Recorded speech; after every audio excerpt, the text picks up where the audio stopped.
Boa noite, meus irmãos, a graça e a paz em Cristo. Que bom que nós estamos aqui para mais um estudo bíblico e hoje eu quero falar com você sobre um tema que eu já coloquei num livro chamado Não Há Limites para Perdoar. Então nós vamos refletir aqui junto com um texto para entendermos esse assunto que gera tanta polêmica, tanta discussão no meio cristão e mais do que isso, entre nós, seres humanos. E eu quero convidá-los para, juntamente comigo, ler o texto da Palavra de Deus que se encontra no Evangelho de Mateus, capítulo 18, dos versos 21 a 35, onde lemos. Do verso 23, vamos começar ali. Por isso o reino dos céus é semelhante a um rei, que resolveu ajustar contas com os seus servos. E passando a fazê-lo, trouxeram-lhe um que lhe devia 10.000 talentos. Não tendo ele, porém, com que pagar, ordenou o seu senhor que fosse vendido ele, a mulher, os filhos e tudo quanto possuía para que a dívida assim fosse paga.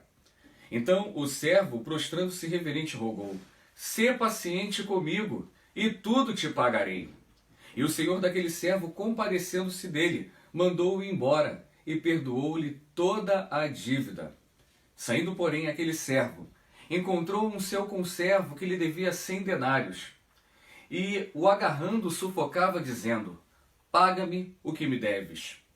Então o conservo, caindo-lhe aos pés, lhe implorava, dizendo: Sê paciente comigo e te pagarei. Ele, entretanto, não quis. Indo-se, o lançou até a prisão, até que a dívida fosse paga. Vendo os companheiros o que havia se passado, entristeceram-se muito e foram relatar ao seu senhor tudo o que acontecera. Então o rei, ou o senhor, chamando-o, lhe disse: Servo malvado, perdoei-te aquela dívida toda porque tu me suplicaste. Não devias tu, igualmente, compadecer-te do teu servo, como eu me compadeci de ti? E indignando-se o seu senhor, o entregou aos verdugos, até que lhe pagasse toda a dívida. E no verso 35 lemos: Assim também meu Pai Celeste vos fará, se no íntimo não perdoardes cada um a seu irmão. Palavra do Senhor. Vamos orar para que o Senhor nos ilumine nessa hora. Pai querido, nós te louvamos e bendizemos o teu nome, ó Deus. E nesse momento, ó Pai, queremos ouvir a tua palavra que será ministrada através desse estudo. Mas que não sejam palavras evasivas, ó Pai, mas que possamos ser iluminados pelo Teu Santo Espírito para compreender a Tua vontade, que é boa, perfeita e agradável para a vida de cada um de nós. Fala conosco, ó Deus, nesta hora, porque esse é um anseio da Tua Igreja, que anseia a cada momento mais e mais crescer em santidade junto ao Senhor. Em nome de Cristo, nós Te louvamos hoje e sempre. Amém e amém. Queridos irmãos, eu quero ilustrar este ensinamento de Jesus Cristo acerca do perdão com um fato histórico muito marcante. A história relata que no dia 6 de agosto do ano de 1945, os Estados Unidos realizou um ataque nuclear contra a cidade de Hiroshima, no Japão, levando a cerca de 140 mil pessoas à morte. 2 dias depois, você conhece a história, um segundo ataque, agora na cidade de Nagasaki, o que provocou mais de 70 mil vítimas fatais. O que talvez você não se lembre é que no dia 7 de dezembro do ano de 1941, um japonês chamado Mitsu Fuchida planejou um ataque repentino, surpreendente e avassalador contra a frota americana em Pearl Harbor. Conta a história que era um domingo de manhã, os americanos estavam cultuando a Deus na igreja que havia naquela ilha, quando foram surpreendidos no fatídico ataque japonês. Essa história, meus irmãos, ela manchou a nação americana. E conta a história que, quando a notícia foi dada aos Estados Unidos, o presidente Roosevelt convocou os congressistas e ele fez um pedido para que fosse dado uma resposta armada ao Império do Japão. Essa resposta foi aprovada com unanimidade. Após ser vinculado a essa resposta armada pela TV, pelos rádios nos Estados Unidos, conta a história que um soldado americano chamado Jake D. Chaser ele se propôs para dar esse revide ao japonês. Tá aqui a fotinho do Mitsu Fuchida, né? Você está vendo. E aqui a fotografia do Jake de Chase, o soldado americano. E conta a história que esse soldado, Jake de Chase, ele propôs a dar essa resposta armada. No entanto, a história conta também que ele foi capturado pelos japoneses, colocado num cárcere. E quando já estava sendo tratado com violência descomunal, escassez de pão, e quando já estava próximo à morte naquele cárcere, milagrosamente chegou até ele um texto bíblico, palavra do Senhor, já no papel velho, amarelo, e o texto dizia, palavras de Cristo: Pai, perdoa-lhes porque eles não sabem o que fazem. Queridos irmãos, essa palavra entrou no coração de Jake de Chase, e ali mesmo, no cárcere japonês, ele se rendeu aos pés de Jesus Cristo. Termina a Segunda Guerra. Jake de Chase agora volta aos Estados Unidos já em liberdade. Mas ele não volta para preparar um novo ataque. Ele ingressa no Instituto Bíblico, um seminário teológico. Passa alguns anos ali. E após se formar e como missionário, escolhe como campo da sua atuação o Japão. Ele chega na cidade de Tóquio, prepara milhares de folhetos contando a história da sua conversão no cárcere japonês e distribui aos cidadãos japoneses. E um dia, Mitsu Fuchida, esse cidadão que você vê na foto, o comandante da Força Aérea Japonesa, aquele que com muita violência atacou Pearl Harbor, ele pega um desses folhetos em suas mãos. Ele lê a história da conversão do soldado americano no cárcere japonês. E Mitsu Fuchida também se rende aos pés de Cristo. E conta a história que esses dois homens estão agora juntos em praça pública no Japão, pregando o Evangelho da Graça e demonstrando a todos que o poder do perdão é maior do que o ódio que os separavam. Aqui uma fotografia tirada na década de 50 de Mitsu Fuchida sentado ao lado de Jake de Chase. Meus irmãos, essa história surpreendente, né? Essa história que é conhecida como a Batalha do Pacífico, a batalha entre o Império do Japão e o dos Estados Unidos, pode trazer algumas lições para as nossas vidas hoje. Mas eu gostaria de ainda assim ler um pouquinho e entender um pouco o que Jesus está propondo aqui nessa parábola. Jesus ele usa a parábola do credor incompassivo como um complemento dado a Pedro, à pergunta que Pedro faz no versículo 21. Pedro, né, se apresenta diante de Cristo e diz o seguinte: Jesus, até quantas vezes eu devo perdoar o meu irmão? Até 7 vezes? E você já conhece a resposta de Cristo, né? Jesus Cristo vai até Gênesis capítulo 4, verso 24, pega uma sentença que até então era usada para a vingança, só que agora aplica para o perdão e diz a Pedro: não te digo até 7 vezes, mas 70 vezes 7. É importante nós olharmos alguns elementos aqui. Em muitos momentos achamos que Pedro, por ser pescador, que ele era iletrado, que ele não conhecia, né, os textos e as verdades bíblicas. Pedro, como qualquer judeu, conhecia a lei, conhecia os profetas, conhecia as tradições judaicas, sabia quais eram os seus deveres como judeu. Mas Pedro tinha uma dúvida que talvez seja a sua dúvida. Até quantas vezes devo perdoar o meu irmão? Pedro ele propõe 7 vezes porque os judeus preconizavam que eles deveriam perdoar até 3 vezes. Significava o seguinte: se uma pessoa comete uma ofensa contra você uma vez, a pessoa comete uma ofensa pela segunda vez, comete uma ofensa pela terceira vez, um judeu nos dias de Pedro e de Jesus Cristo já estava totalmente desobrigado a perdoar novamente. E Pedro, se apropriando dessa tradição judaica, faz a seguinte proposta para Cristo: devo perdoar até 7 vezes? O que ele está propondo? Mais do que o dobro.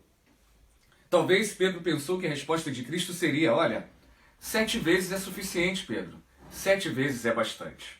Mas Jesus ele surpreende com essa resposta, demonstrando que o poder de Deus é tão grande que não pode ser medido, não pode ser mensurado, meus irmãos. Talvez Pedro não havia compreendido o que Jesus Cristo estava querendo dizer com a profundidade dessa simples palavra. E aí Jesus Cristo ele vai aplicar a parábola do credor incompassivo. Na parábola do credor incompassivo aparecem alguns elementos ali que eu gostaria de rapidamente explicar para você. Vai aparecer um homem que tem uma dívida de 10.000 talentos.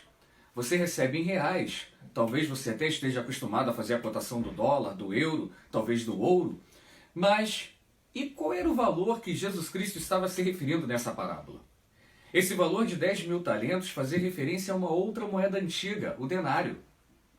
Um trabalhador comum nos dias de Cristo e de Pedro ganhava 1 denário por dia. Eles tinham uma jornada de trabalho, semanal, de 6 dias trabalhados e descansavam no 7º dia. Então, para cada dia de trabalho, eles recebiam 6 denários. Então, essa era o salário de um operário comum nos dias de Cristo, semanalmente falando. Só que 1 talento nos dias de Cristo equivaliam a 6.000 denários, conforme eu coloquei aqui. Então, o operário, para ganhar um único talento, ele precisava de no mínimo 1.000 semanas de trabalho. Só que a dívida da parábola aqui não é de 1 talento, e sim de 10.000 talentos. Significa que mesmo se esse homem juntasse as suas economias durante toda a sua vida, ainda assim seria insuficiente para amortizar o seu débito. Jesus vai dizer na parábola que, vendo o rei que aquele homem não teria condições de pagar a dívida, ele aplica a sentença ordenando que ele, mulher, filhos fossem vendidos para que a dívida fosse paga. Me chama a atenção, irmãos, nessa parábola, que isso não era uma prática comum em Israel, mas era algo que os israelitas conheciam, porque era praticado fora de Israel. E é esse costume que Jesus vai citar aqui na parábola. No entanto, Jesus nos surpreende na história dizendo que o homem se prostra diante do rei, pede clemência, pede paciência, longanimidade, pede para que o rei dê a ele a oportunidade de ele pagar a dívida, mesmo sabendo que ele assim não havia condições de fazê-lo. E está aqui, então o servo prostrando-se, rogou, sê paciente comigo e tudo te pagarei. Essa palavra paciência, lá no vocábulo grego, é a palavra macrotimeson, né? Esse vocábulo, quanto ao seu substantivo e os seus sinônimos, fala de macrotimia, que traz uma ideia de clemência, de longanimidade de Deus. Se refere também a um termo no grego anoké, que significa tolerância, clemência, suspensão da ira de Deus. Então Jesus, nessa parábola, está dizendo que esse rei agiu conforme Deus ele age conosco, com clemência, com longanimidade, com piedade, com misericórdia, porque nós necessitamos dele. Essa parábola ela vai ter um segundo movimento, vai ter uma mudança nessa história. Aquele homem que acabou de ser perdoado pelo rei, ele agora deveria deixar que essa compaixão o envolvesse e que ele começasse a tratar as pessoas da mesma maneira como ele foi tratado. No entanto, o texto nos diz no verso 30, quando ele encontra o conservo que devia 100 denários.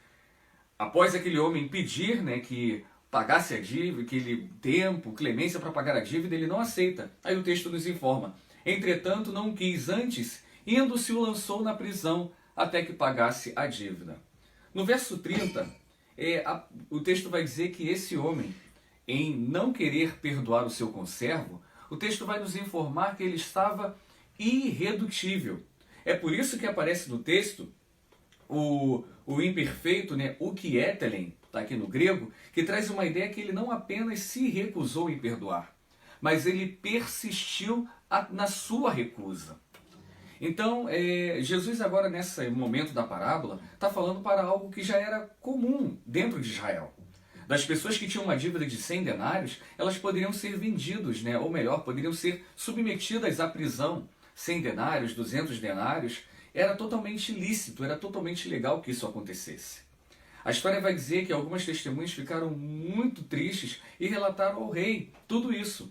E o rei, ao saber dessa história, o convoca novamente à sua presença e diz o seguinte: olha, servo malvado, perdoei-te daquela dívida toda porque me suplicaste.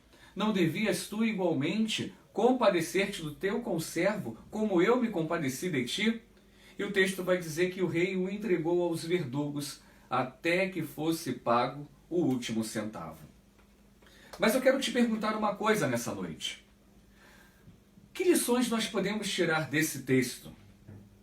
Bem, Jesus ele termina a parábola dizendo o seguinte: aplicando para aqueles que estavam o ouvindo naquela ocasião, e não apenas Pedro.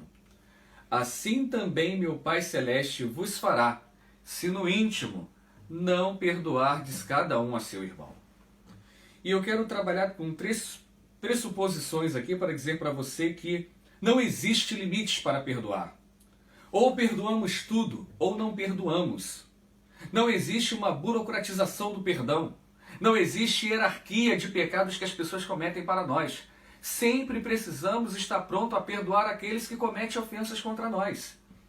E em primeiro lugar eu quero dizer para você que o perdão é o exercício da compaixão e da misericórdia, meus irmãos. Olha, eu quero dizer uma coisa para você. Jesus, quando ele apresenta essa parábola, Jesus ele dizia coisas muito difíceis para os seus dias. Os fariseus, os escribas, que eram os fiscais, farejadores de heresia, fiscais da vida alheia, eles ficavam muito perturbados com algumas palavras. E os discípulos também, em alguns momentos, não compreendiam. Eu acredito que nesse momento é mais uma dessas palavras que entra no ouvido daqueles ouvintes com uma grande perturbação. Porque Jesus ele começa nessa parábola contando uma hipérbole.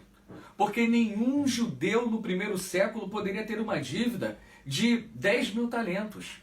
Eu já coloquei aqui o valor com base no denário. Um único talento, 6 mil denários, ou 1000 semanas de trabalho. Mas eu vou colocar de uma outra forma para você entender. Um talento nos dias de Cristo equivaliam a 35 quilos de ouro. 10 mil talentos, 350 mil quilos de ouro. Eu vou chutar aqui que talvez o grama do ouro hoje esteja em torno aí de 140 a 150 reais. Não estamos falando de 1 grama. Estamos falando de 350 mil quilos de ouro. Uma fortuna que não cabe nos nossos cofres públicos. A arrecadação de impostos das cidades da Galileia, da Pérea, da Judéia, de Samaria, durante o ano inteiro, eram 800 talentos. 10 mil talentos era a arrecadação de toda a nação de Israel durante 13 anos. E me chama a atenção que esse homem ele tem essa dívida e ainda assim ele se apresenta diante do rei dizendo o seguinte: olha, tenha paciência que eu vou te pagar. Ele deveria saber que não poderia cumprir tal promessa. E isso remete a mim e a você. Nós tínhamos uma dívida assim como esse homem tinha com o rei. A nossa dívida era com o nosso Deus. Uma dívida impagável, uma dívida incalculável, uma dívida infinita. Uma dívida que nós não conseguiríamos pagar, a não ser que Cristo pagasse a minha e a sua dívida através dos seus méritos quando Ele derrama o seu sangue na cruz. Então eu não consigo entender quando ficam alguns crentes dizendo aí que podem alcançar a sua salvação com seus méritos pessoais. Porque a nossa dívida não podia ser paga por mais ninguém. Adão não conseguiu. Moisés fracassou.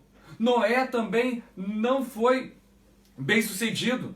Nem o maior rei da história de Israel, o rei Davi, também foi capaz de concluir essa missão. Somente Jesus Cristo, através da sua vida, obra, morte, ressurreição e ascensão ao Pai, foi aquele que cabalmente cumpriu a vontade de Deus e pagou a nossa dívida com a sua morte na cruz. Mas eu quero dizer para você, e Jesus Cristo estava dizendo isso para Pedro, que quando nós somos perdoados por Deus, isso não nos coloca simplesmente numa posição de agora andarmos pomposos pela rua com o peito estufado, declarando, eu fui perdoado, agora eu sou uma nova criatura. Mas esse perdão deve gerar em nós uma grande responsabilidade, que é a responsabilidade de tratar o outro da mesma maneira como nós fomos tratados por Deus. E eu disse a vocês que essa parábola ela vai passar por um movimento, vai ter um segundo ato nessa história. E aí eu queria trabalhar com a segunda pressuposição que eu afirmo. O perdão gera em nós grandes responsabilidades. Queridos irmãos, no segundo ato da história, mostra o homem perdoado exigindo o pagamento de 100 denários daquele que lhe devia talvez muito pouco. Era algo totalmente ilegal nos dias de Pedro, porque alguém que tinha essa dívida de 100 denários, se ela não pudesse pagar, ela podia ser submetido as autoridades. No entanto, Jesus Cristo ele tem algo a nos ensinar aí, porque o conservo também se ajoelha diante desse homem. Também se prostra pedindo paciência, pedindo clemência. Mas esse homem não quis perdoar o seu conservo. Ele deveria ter aproveitado essa oportunidade para tratar o seu próximo da mesma forma como ele fora tratado pelo rei. E essa posição também nos faz uma pergunta. Você tem tratado o seu próximo como Deus tem tratado você? Você tem perdoado o seu próximo como Deus te perdoou? Você ama o seu próximo da mesma maneira como Deus te ama? Em muitos momentos nós achamos que perdoar é fazer vista grossa para o problema. Achamos que perdoar é passar panos quentes na cabeça do outro. Não foi isso que Jesus Cristo fez. Mas Jesus Cristo, ao perdoar aquele homem, gerou uma responsabilidade nele, maior do que a própria dívida que ele tinha. Tiago ele vai nos ensinar, dizendo que nós precisamos aplicar a justiça junto com a misericórdia. O primeiro ato foi que o rei tomou a atitude de direito, uma atitude legal, sentenciou o homem. Mas após o seu pedido de súplica, o seu pedido reverente, ele libera esse homem porque ele estende para esse homem olhar de misericórdia. Eu quero dizer para você que justiça e misericórdia elas andam lado a lado. Jesus Cristo, nesse Evangelho de Mateus, diz o seguinte: se os homens não perdoarem as vossas ofensas, tampouco o vosso Pai Celeste vos perdoará as suas ofensas.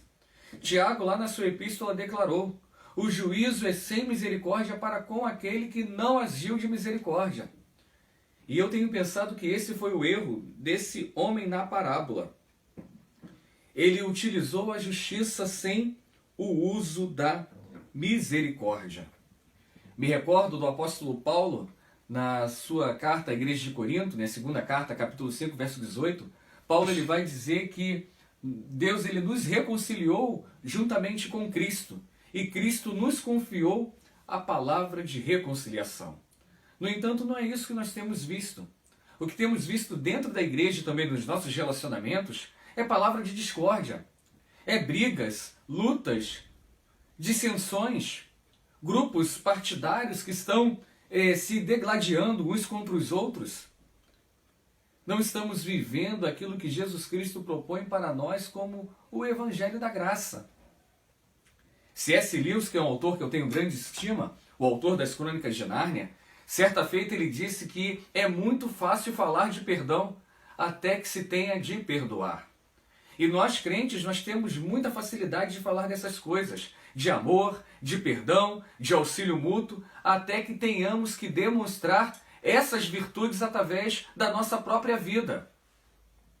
Queridos irmãos, eu quero dizer para você que Jesus Cristo estava ensinando a Pedro que nós devemos tratar os outros da mesma maneira que fomos tratados por Ele. Fomos amados para amar, fomos perdoados para perdoar. Fomos auxiliados por Cristo em todas as nossas necessidades para auxiliarmos aqueles que enfrentam dificuldades. Mas ainda assim temos dificuldade em fazê-lo. E aí eu quero dizer que existe uma consequência para isso. Porque Jesus ele vai dizer no final da parábola que aquele que não perdoa assume as consequências. O texto nos informa que no final da parábola havia algumas testemunhas que viram o servo agarrando com o servo e exigindo o pagamento da dívida. Essas testemunhas foram até o rei e relataram toda essa história. E o texto diz que eles estavam entristecidos. Eu já várias vezes, já disse isso a você. E várias vezes eu pensava, por que o rei ficou entristecido? Certamente por causa da atitude do conservo, que de forma tão humilde pediu paciência, pediu tempo para pagar a dívida e não for atendido. Talvez eles estavam entristecidos porque o rei teve uma atitude tão sublime em perdoar aquele homem, e esse homem, ao tratar o seu próximo de uma maneira desrespeitosa, estava simplesmente também sendo desrespeitoso para com o rei, que o havia tratado de uma maneira tão grandiosa. No entanto, quando essa história chega ao rei, o texto vai dizer que o rei o convoca novamente à sua presença e o chama de servo malvado, que nos nossos dias, com a melhor palavra, seria salafrário. O texto ainda vai afirmar que esse homem, após ser convocado novamente à presença do rei, agora ele é sentenciado sem perdão e é entregue aos verdugos, e afirma o texto, até que fosse pago toda a dívida, ou melhor dizendo, até o último centavo. Mas a dívida era de 10 mil talentos. Eu cheguei a fazer um cálculo, né? Para um trabalhador nos dias de Cristo pagar 10 mil talentos, ele precisaria de 150 mil anos de vida para trabalhar, ganhar 6 denários por semana e assim pagar essa dívida. Significa que aquele homem passaria toda a sua vida, prisão perpétua, na mão do verdugo. Mas eu quero dizer para você quem é esse verdugo. O verdugo, eles eram oficiais romanos que eram designados para torturarem aqueles que cometiam crimes atrozes. Por isso eu coloquei essa figura aí que você está vendo. É o vulgo carrasco. É aquele que usa o machado na mão para cortar a mão daqueles que roubaram no reino. É aquele que enforcava as pessoas. Era aquele que cortava a corda e a guilhotina descia decapitando aquele acusado. E Jesus Cristo vai dizer na parábola que esse homem cairia na mão do verdugo até que fosse pago o último centavo. Alguns saidinhos vão dizer o seguinte, mas pastor, não se preocupe com isso. Isso é só uma parábola. Isso é só uma invenção. Essa história foi contada por Cristo para alegorizar o seu ensinamento. Isso não aconteceu. No entanto, se você abrir a sua Bíblia lá no verso de número 35, o texto vai dizer: assim também meu Pai Celeste vos fará, se no íntimo não perdoardes cada um a seu irmão. Meus irmãos, a parábola acabou. Agora, Jesus Cristo está fazendo a aplicação deste ensino na vida de Pedro e nos demais, dizendo que se eles não perdoassem dessa maneira, que se eles não perdoassem no íntimo, eles poderiam receber o mesmo tratamento que o homem na parábola recebeu. Mas eu quero dizer o seguinte para você. Agora, na nossa relação com Deus, não significa cair nas mãos do carrasco, mas significa cair nas mãos de um Deus irado, e por toda a eternidade. Não faça como esse homem da parábola citada por Cristo. Siga o exemplo de Jesus, que orou ao Pai dizendo: Pai, perdoa-lhes porque eles não sabem o que fazem. Siga o exemplo de Estevão, diácono, que também, quando estava sendo apedrejado, fez esta mesma oração. Faça como Mixo Fushida e Jake de Chase, homens que estavam em lados opostos por causa da guerra e tinham todos os motivos para se odiarem pelo resto das suas vidas. Mas após conhecerem a palavra de Deus, eles perceberam que o poder do perdão era maior do que o ódio que os separava. Que o perdão seja ministrado no seu coração.